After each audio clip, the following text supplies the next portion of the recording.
Welcome to Africa Insights, a podcast from New Lines magazine. I'm Kwangu Liwewe. In today's episode, we'll be diving into the rising tide of misogyny on Africa's social media and its connection to the alarming increase of femicide cases in Kenya and South Africa. We do advise audience discretion due to descriptions of violence and bodily harm.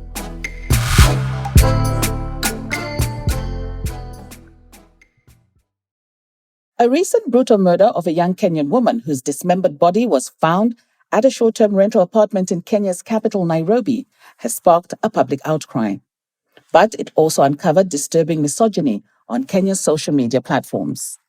2 weeks prior to the murder, a Kenyan socialite was also killed in a short-term rental apartment.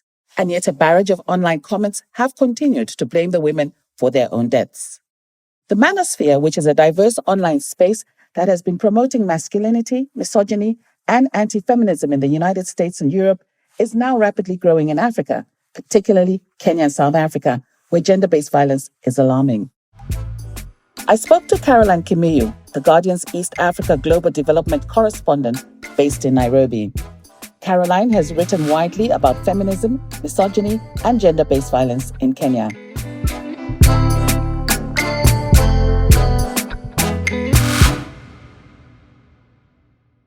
Caroline, welcome to the podcast.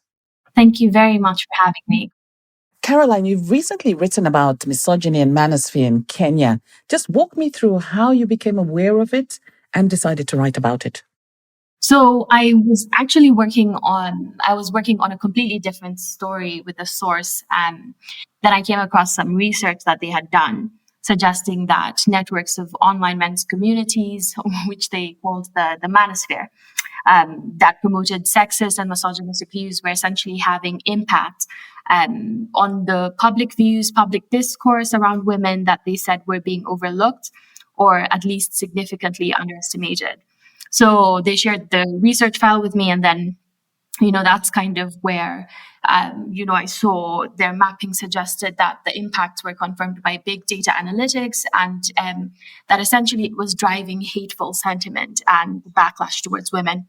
So, if any woman living in Kenya has grappled with or has faced sexism, inequality, but I was curious to see how this was playing out online as far as the chicken and the egg scenario. Was it just daily offline sexism that's rearing its head, or were these communities actually having, driving impacts on women in real life?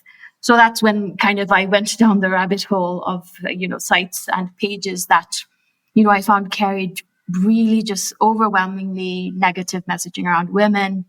If you're talking about slut shaming women, messaging, kind of just like it could be tweets, it could be Reddit pages, just body shaming women or reinforcing views that, that were problematic in some sense, saying, for instance, that coercive control over women is a way of maintaining social order, or suggesting that women should not hold leadership positions. The list is, kind of endless. But yeah, it existed. This kind of material existed across the main social media platforms. So does this behavior online stem from incidents that happened or are being discussed in the public domain? Like, for instance, the recent incidents where 2 women were brutally murdered in what is being now dubbed the Airbnb murders.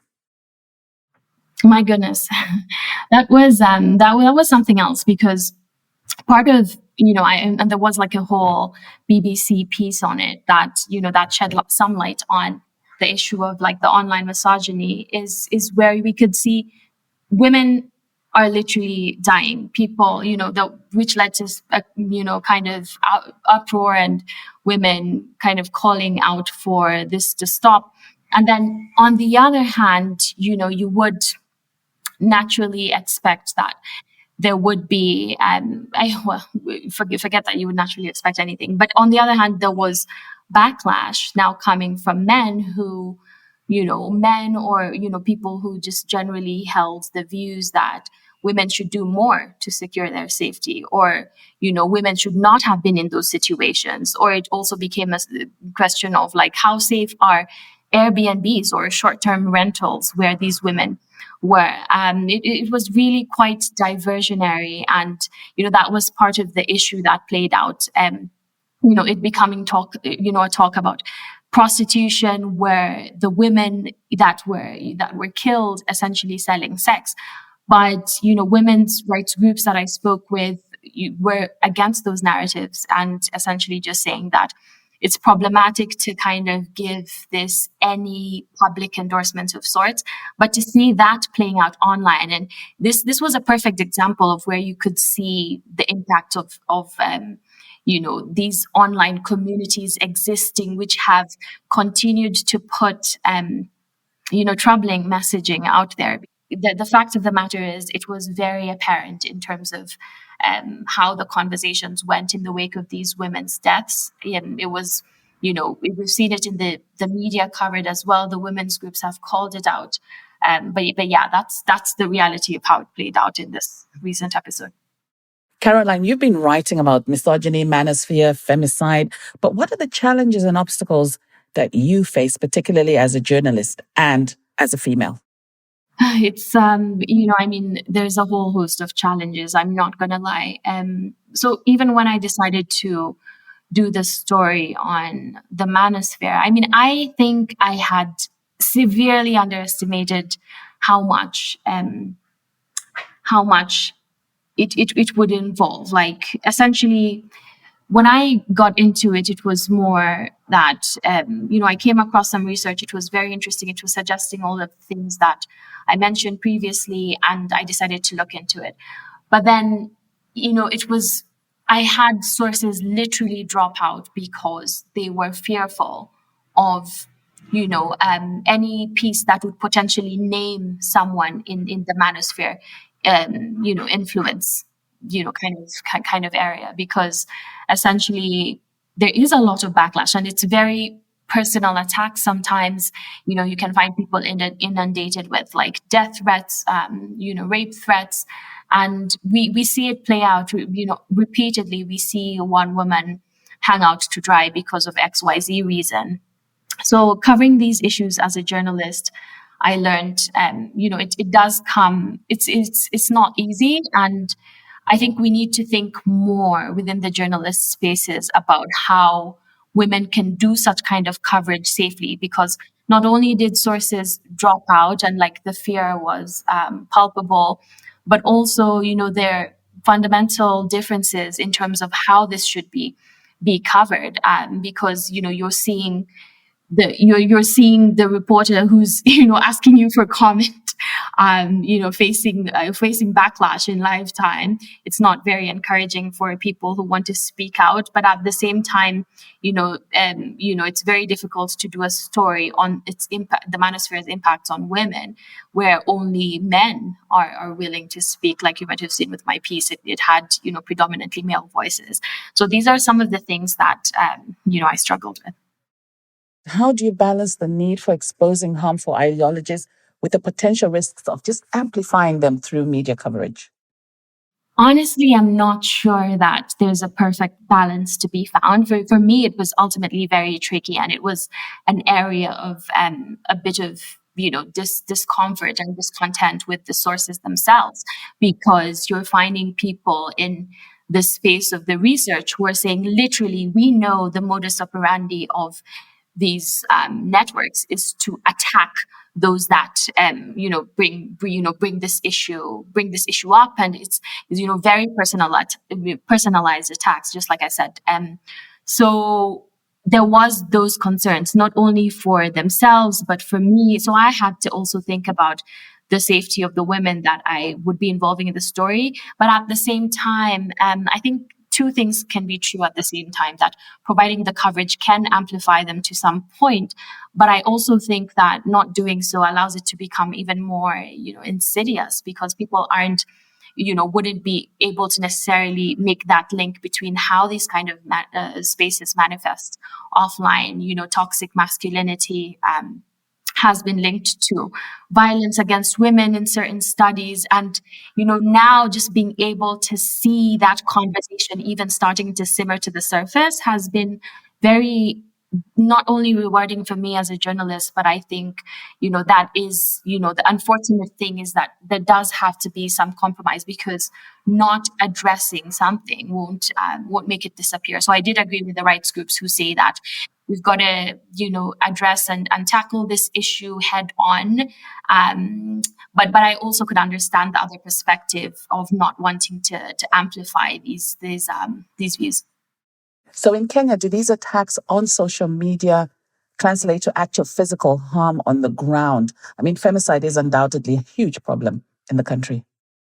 So that's the thing. I mean, and that's what I mean, that we need more Kenya-focused research, and research that can be used publicly as well, drawing these links, because the truth is that right now, if you're asking for tangible data, I mean, there are some analytics showing that, okay, it's affecting public discourse, but is it, having a direct impact on, violence, the kind of violence we're seeing now? I think more research needs to be done. But yes, I mean, there are, that's the sense, that's the broad sense. And especially, like I mentioned, violence being at its height in that 20 to 30 age group. I was speaking to the group Femicide Count Kenya, who document the number of femicides each year, and they were saying that cases where they're talking about cases of strangling, women being doused with fuel and then lit on fire. It's gruesome deaths, and we're seeing the worst of it, especially this year. But the thing is that we need to look at where is, what are the age groups that are most affected? How is this playing out? And try to make more of a link so that it's not treated as a one-off incident. I think that's one of the main calls that I've seen in the recent spate of attacks. It's where the recent spate of deaths is where we're talking about, women's groups are saying, let's call this by its name. Let's call it femicide. Have people understand what is femicide, and also understand how is this playing out. As one source mentioned to me for a story I was doing on femicide, they were saying that essentially these things don't just happen. It's not a one-off incident. It's something usually it's where it plays off. It starts off as maybe violence. It starts off as maybe domestic abuse, and and then eventually it leads to a death. So the call is, as I hear it, to listen more to women, for the authorities to act earlier on in responding to some of these, incidents. So from your perspective, what are the key factors that contribute to the prevalence of femicide in Kenya? It's a loaded one. I would say there is ultimately the deepest running current for me is that social normalization, that kind of like, where it happens and it's not condemned as actively as it should be.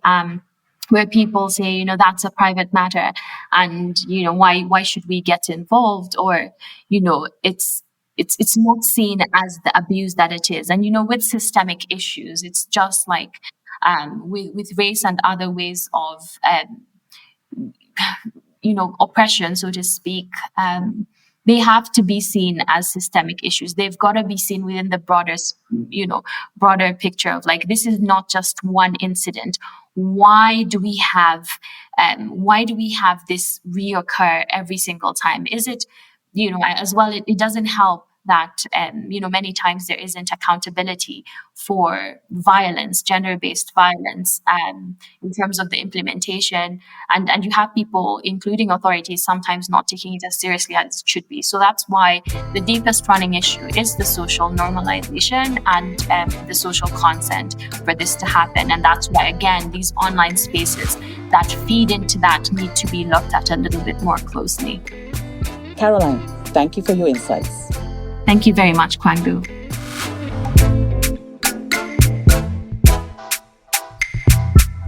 We now move to South Africa, a country that is infamously considered the rape capital of the world. According to a World Bank brief, the rate at which women are killed by intimate partners is 5 times higher than the global average. But just how prevalent is the manosphere in South Africa, a country that boasts of second place for spending the most time on social media in Africa? To discuss the complexities surrounding gender-based violence and toxic masculinity in South Africa, I'm joined by Rosie Motene.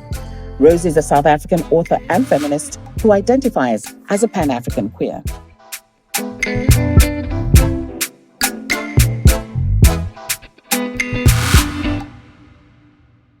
Rosie, welcome to the podcast.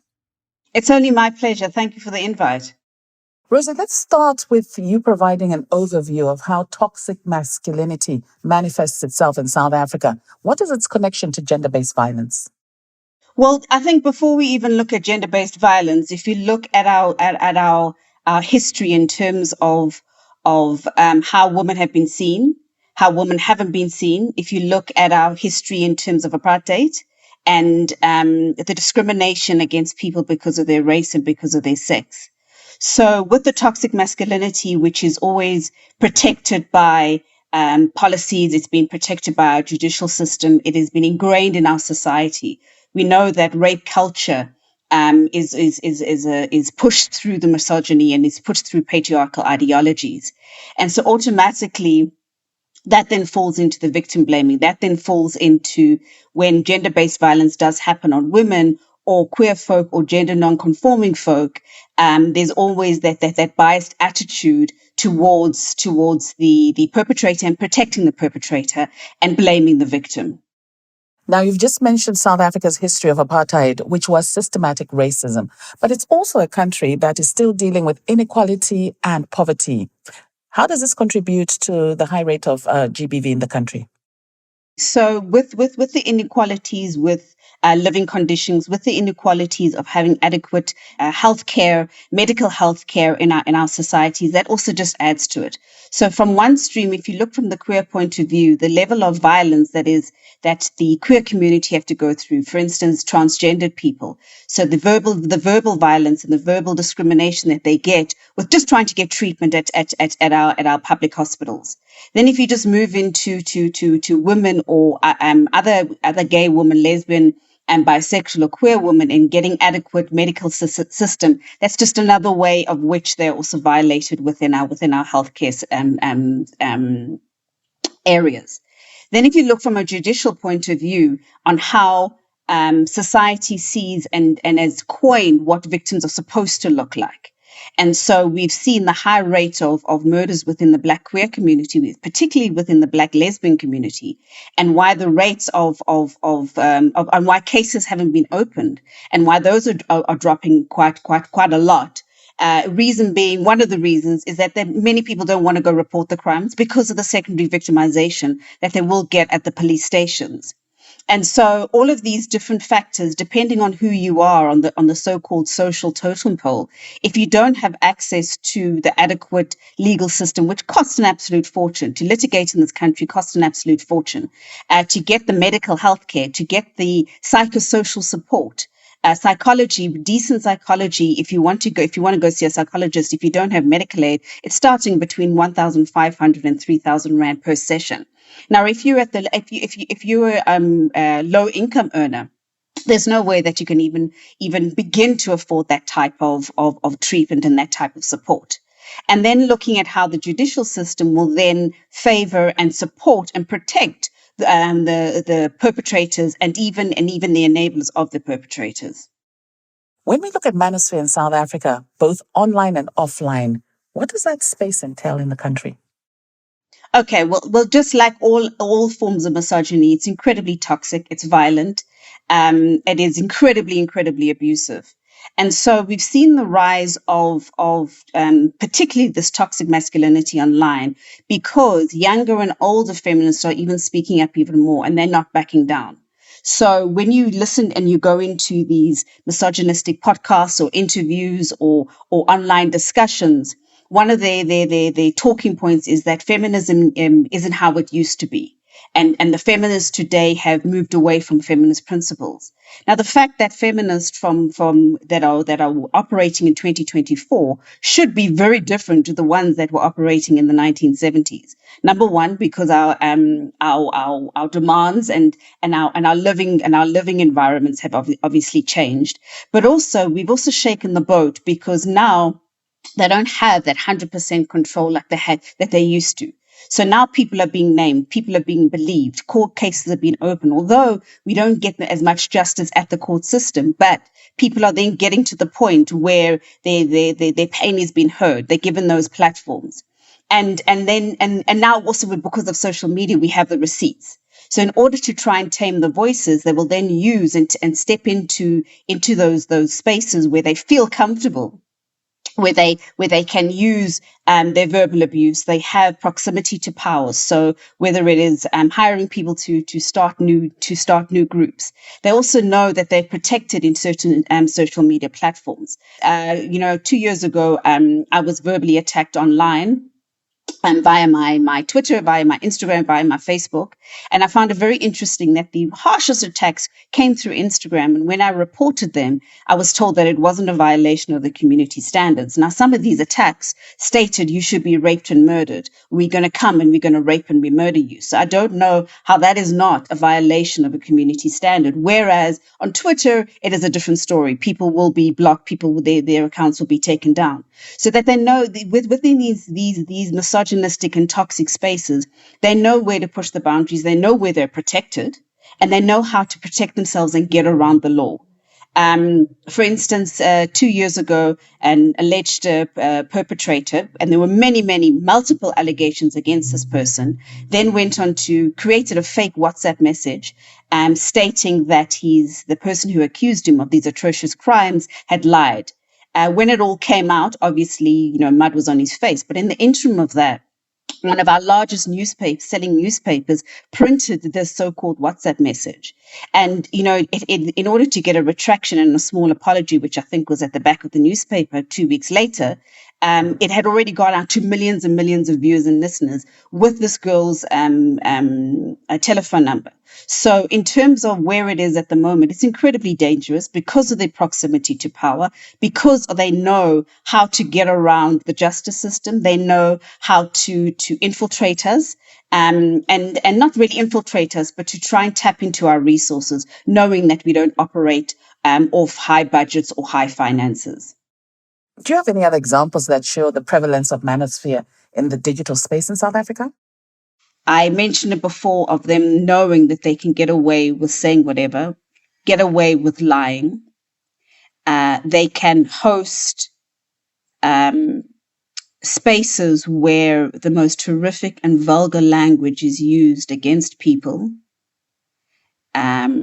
verbally, physically, and in some cases, sexually threatening people.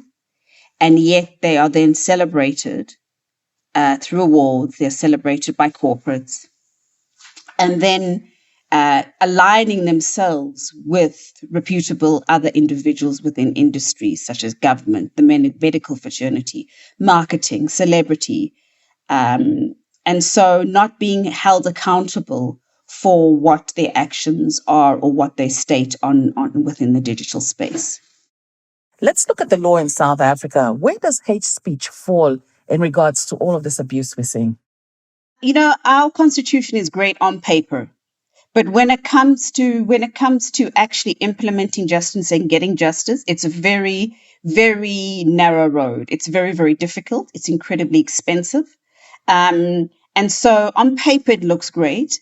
And hate speech and we've seen a few cases where there have been justice in terms of hate speech, but in terms of when somebody reports crimes such as rape, such as molestation, number one, we've seen where people have gotten bail, protection orders have been placed on them, and then 2 weeks later or a couple of days later, once they've been released on bail, they've gone and harassed the same person again, or if not, killed them. Now, just take it back a little bit, back to the broader question of what fuels toxic masculinity in South Africa. In what ways do these cultural beliefs and norms contribute to it? Or how do they intersect with these ideologies that propagate within the manosphere? So that's one of the underlying problems that we do have is people will hide behind so-called culture and say, well, it's not the African way. Now, nowhere in our African heritage and culture does it say you're supposed to be hurting, beating up, or hurting our wives, mothers, daughters, and aunties. So people will hide behind those cultures when it suits them. But then at the same time, they forgetting the fact that certain traditions and cultures within South Africa are led by matriarchs, but they won't acknowledge that because it doesn't suit them. So when the time is right, or when the paper is right, then they will push that it's not the African way, and we need to handle it the African way, and that a lot of these things have been brought in by the West. But then when it doesn't suit them, then they totally forget about that. But are there any cultural aspects that you believe have played a role in shaping the toxic masculinity discourse in the country? There is another aspect of the broken family. And so the so-called perfect structure of the man being at the head of the household, firstly, speaks to their ignorance. It speaks to the hypocrisy, because a lot of these spaces have spoken and have been honest that they grew up in households where the fathers were not present. And instead of putting the accountability on the man or the person that left the home, the blame is then put onto the feminists, or put onto the woman in the household for not keeping the family structure. And then there's that knowledge, or not knowledge, but there's that narrative that they constantly push, that not everybody wants to be a feminist, which is perfectly fine, but also pushing the incorrect information of what feminism is about, and deliberately moving away from the fact that it's about autonomy over our bodies, equal opportunities, intersectionalism, and understanding that some of us don't have a footing in the ground purely because of where we sit in the socioeconomic spectrum. And that if a person chooses to stay at home and be subservient, they should have that right, just the same as if a person wants to go out and get a degree, or wants to go out and get a job, or doesn't want to have children, they should also have that right. So it's that specific and deliberate attempt at trying to change the narrative, bringing it back to the cultural aspect of what an African home is supposed to look like.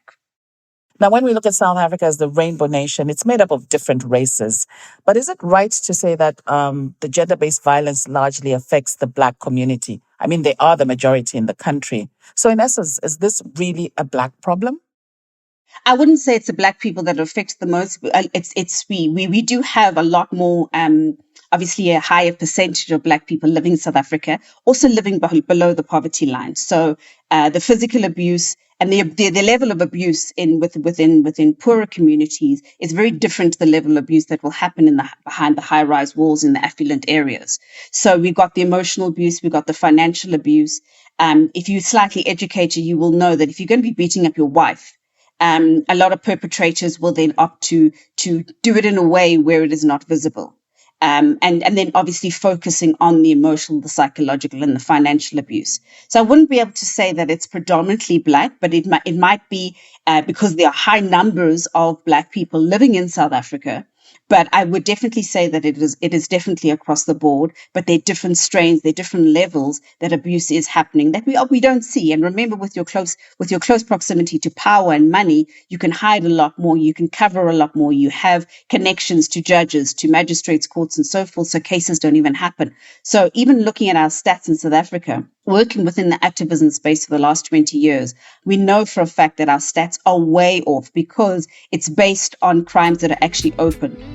What about the poorer economic areas? What about the rural areas? What about those high affluent areas that I spoke about, or have high affluent families that have that close proximity to judicial systems where cases can disappear, where they will pay off and buy off or silence victims and survivors? Thank you, Rosie. No problem. It's my pleasure. And a special thank you also goes to Caroline Kimeu.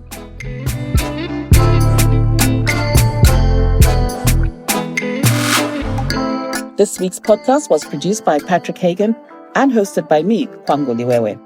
For more in-depth discussion and analysis on Africa, visit our website at newlinesmag.com.